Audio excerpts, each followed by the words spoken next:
Michael Hancock is backpedaling from his bizarre claim made less than a week from Election Day.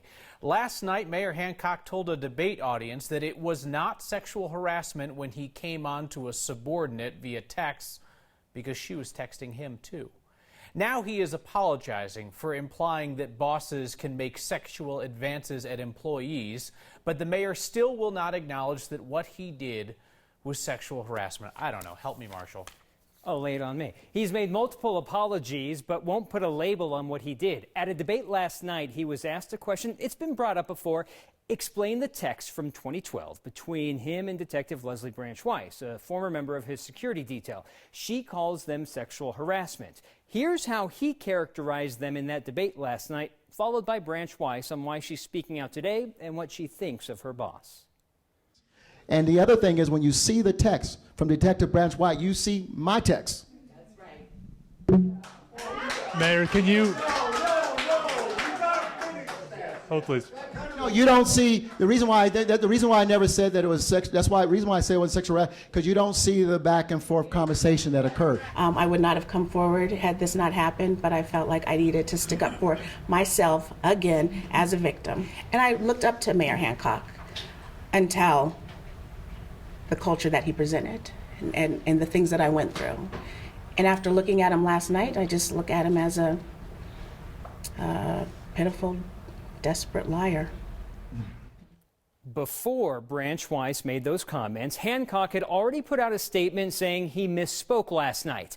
After she made those comments, Mayor Michael Hancock held his own news conference at one of his campaign offices in Southeast Denver. Not at City Hall, because you're not supposed to mix official work and campaign work. Our Jeremy Hahola from 9 Wants to Know explicitly asked the mayor if he would acknowledge that what he did was sexual harassment. Jeremy, I made a very inappropriate, unacceptable misstep and mistake 7 years ago now. And I owned up to it.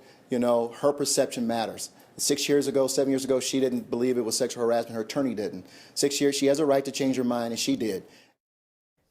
He's acknowledging that sexual harassment can be defined by the recipient, but he would not say if he was guilty of that conduct. Kyle, 6 days left until the election, and this time in the May election with 6 days left, 7 out of 10 Denver voters still had the ballot in their hands. Yes, it's pretty clear that there's a good number of people who are turned off by both candidates here.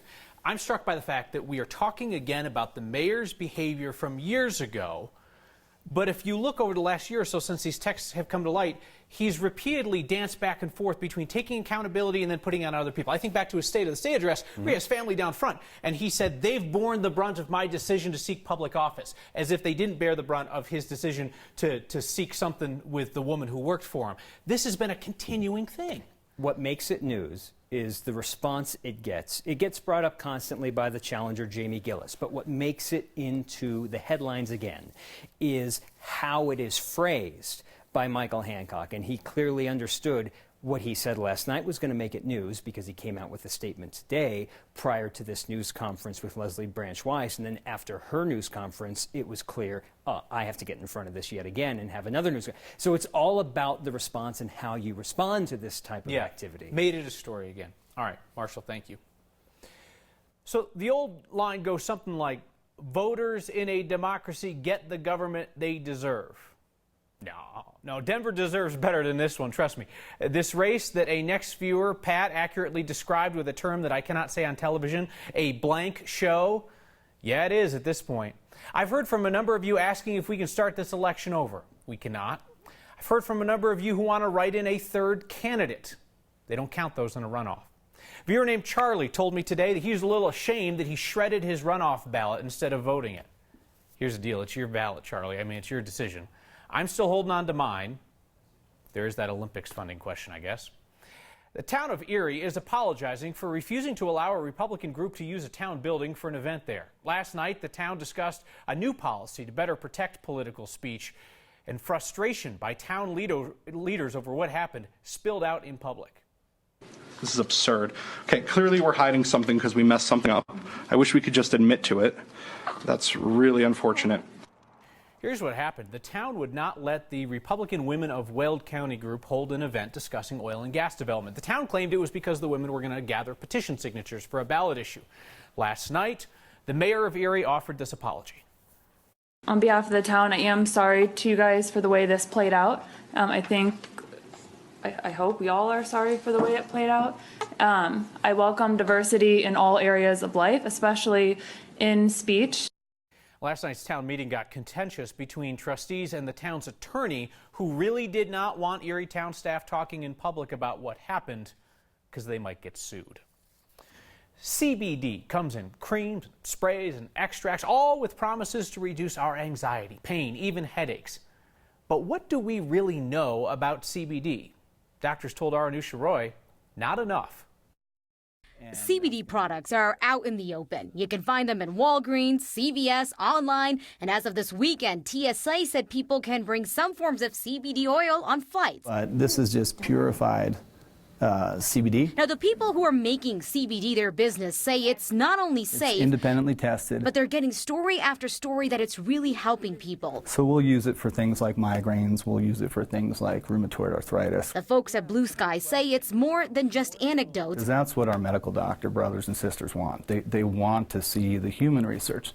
And I pulled up 9 research studies on anxiety. But they're hungry to learn more. We're in a place where the patients are teaching us. I think the thing that's really scary is that you don't really know what's in it. That's where Dr. Camila Sasson is worried. She says so far the FDA has only approved a CBD-based medication for a specific type of children's epilepsy. CBD is not supposed to have THC in it that makes people high. Just like every other supplement, you don't know if that might interact with the other medications that you're actually being prescribed to take. But beyond that, she says it's not well studied or well regulated, since a lot of times it's sold as a supplement. There's nobody that's going back and saying, hey, show me that this is effective. Show me that this is going to make a difference to your anxiety. There is a measure. Blue Sky folks circled back to all the new research happening and said, yes, while it's small, that is how all studies start. And agree it is important people be wary of labels and where their CBD is coming from.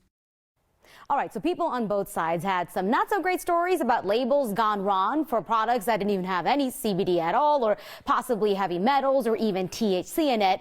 So treat it like a food label. That's about as simple as I can put it. Read what's in it. If you don't recognize the ingredient, I don't know, think twice about using it. Legitimate companies should really just be clear about what they're selling, Kyle. Yeah, and in the case of THC, they should be super clear about whether or not it's going to get somebody high. Yeah, and there's an interesting study from the American Medical Association that showed that they were sampling some CBD products. 18 out of 84 had THC in it, which it's absolutely not supposed to have. Yikes. All right. Thank you, Anusha.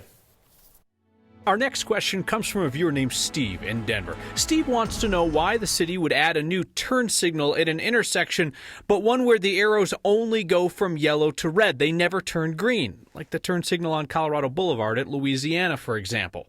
Steve, the city says it depends on the intersection. Typically, they'll install flashing yellow turn arrows on streets where fewer drivers make the left turn, like at Louisiana. But just one street down at Arkansas, the arrow does turn green, and that's because there's more traffic onto Arkansas because of businesses nearby. City says it is going to lengthen the light on Arkansas. That's the standard practice of going around to adjust the signal timing at major intersections every 3 years. Denver's best-known show of inclusivity, the Pride Parade, does exclude one group, craft brewers. They wanted to make a float, but they were turned away because the Pride Parade has an exclusive contract with Coors. Our Steve Steger found craft brewers planning their own parade. We've got a lot of fantastic LGBTQ customers. So when a staff member at Call to Arms Brewing suggested they participate in Denver's Pride Parade this year, co-owner John Cross said the decision was simple. He reached out to the Pride organizers and quickly learned that executing the idea was not so simple. It turns out, they have a long-standing relationship with a huge national brewery. He's talking about Miller Coors. So we were informed, unfortunately, that, as other breweries, we couldn't really participate in the festivities down there, which we totally understood. Yes, the Denver Pride Parade is in fact called the Coors Light Denver Pride Parade. And the folks with Denver Pride say Coors has an exclusivity agreement with them. Makes sense. I mean, you wouldn't see a Channel 4 float in the 9 News Parade of Lights. Cross gets it. These big companies, they have to protect their interest. Though he doesn't think he'd do much damage to the interest of a brewery that could produce 63 million barrels of beer in 1 year. I don't think our 740 barrels a year is a threat to them. Call to Arms got together with a few other local breweries to do their own thing. It seemed not very inclusive, so again, that's why we said, well, we're going to have this hugely inclusive event up here. They're countering the Coors Light Pride Parade with the Brewers Light Pride Parade, the evening before the Big Beer sponsored event. All in good fun. We want to be inclusive. We want everybody to be a part of craft beer. For Next, I'm Steve Steger. The folks at Denver Pride told us the Coors have been putting money into Pride events since the mid-'90s. They've had the parade's naming rights for 5 years or so. The hardest part sometimes, despite someone's communication abilities, is getting the conversation going. Starting conversations between emergency responders and people whose communication takes different forms. And we'll meet students determined to keep adults from repeating history's mistakes. It just hits home because you start to think, what if I would have been in that situation, being separated from my family? So they've decided to teach. Next.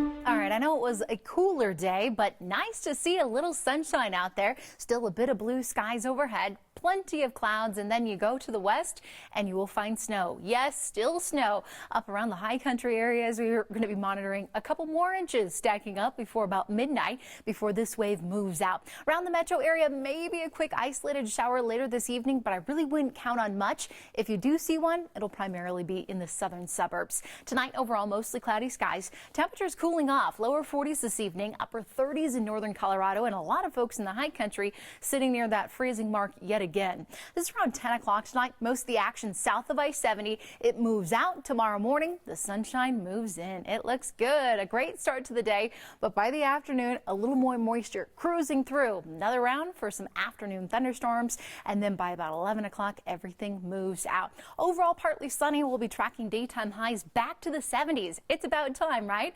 70s along the eastern plains, but still kind of a cooler day. 50s, low 60s up in the mountains. 77, a dry day Friday, heading toward the weekend. Upper 70s, low 80s, a couple of isolated storms, Kyle, and then the beginning of next week, close to 90 already. Nice. All right. Thank you, Danielle. In an emergency, clear communication saves lives. That brings us back to the Let's Just Talk initiative. Last time we met that group, they were putting together a stage show featuring Coloradans who have limited or no speech. Now that nonprofit is focused on helping emergency responders communicate with everyone. My name is Lauren Opipari, and I am a founding member of Let's Talk.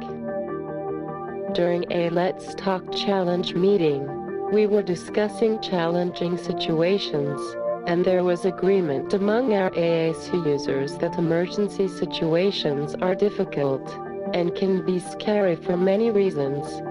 The Let's Talk initiative, our primary purpose is to support children and adults with limited to no verbal speech to actively participate in their lives at home and at work, at school, and in the community. And one of the projects that we're working on in 2019 is the Alert Decal program. Yeah, most people call us when they don't know what else to do. So a key point of this initiative is to ensure that we're better equipped to help reduce that stress for them and reduce that anxiety so that we can do the best job that we can to take care of them. The reason we chose that particular decal was because it was visibly recognizable, and it really focused on the concept of it being an alert. Having something very visual like that immediately lets the officer know, either right when they're in contact with them or as they're about to become in contact with them, that that there's going to be some sort of a communication method that needs to happen to be able to help them. I've had to go to the ER before, and the medical team I worked with would have greatly benefited from the training that goes along with the Alert Decal program, so that they would not have had to rely on my parents as interpreters for my words. The program comes with training and education, and that's one of the next steps. And it's a very simple concept, which is why we believe it will work. This really showed me that there are some situations that we are experiencing everywhere that we just don't know how to deal with the right way, that is sensitive to everybody, that's actually helping, and more so making them feel like we are a resource to them. They can reach out to us and we will be receptive. The Let's Talk initiative will start collecting information in September to determine how much the decals and the training is helping. the students become the teachers at a school in Denver. One thing that I want people to walk away from after attending this is to know about tolerance and to know that their actions really do affect a community or the rest of the world. Fresh perspective on a well-known piece of history. Next.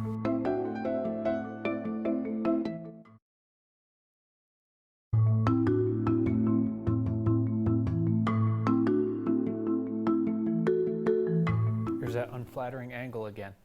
Students in a classroom at Bruce Randolph in Denver are doing some of the teaching these days. They are intent on making sure that the adults of today or tomorrow don't repeat the mistakes of the past.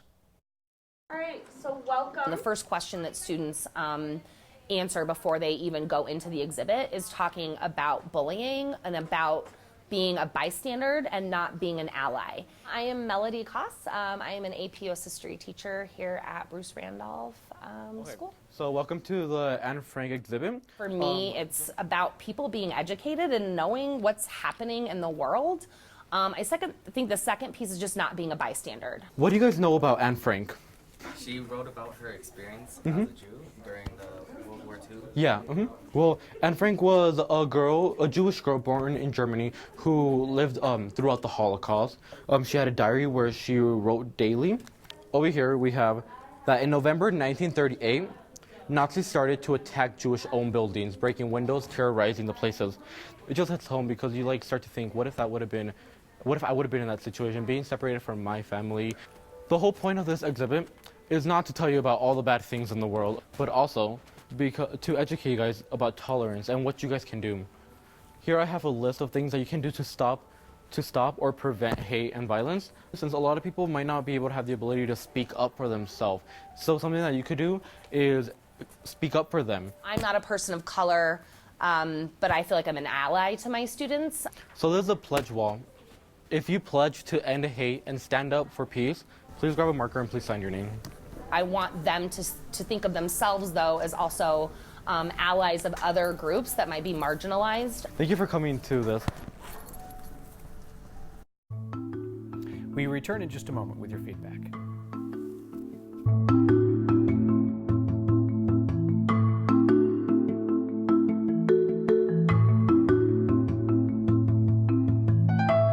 Do you have to go this far? Do you have to go this far?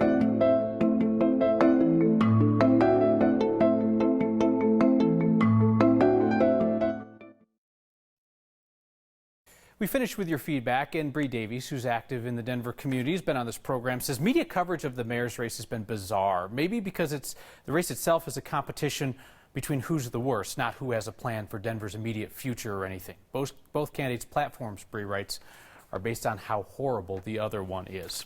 Speaking of, Michelle Caldwell writes in tonight and says, Kyle, it is so obvious that you don't like Mayor Hancock. Stood here last night and a viewer named Dave told me the exact same thing, that I didn't like Jamie Gillis. So if you feel that way about my coverage of both of them, what does that make me? I don't know. Maybe we'll figure it out next time.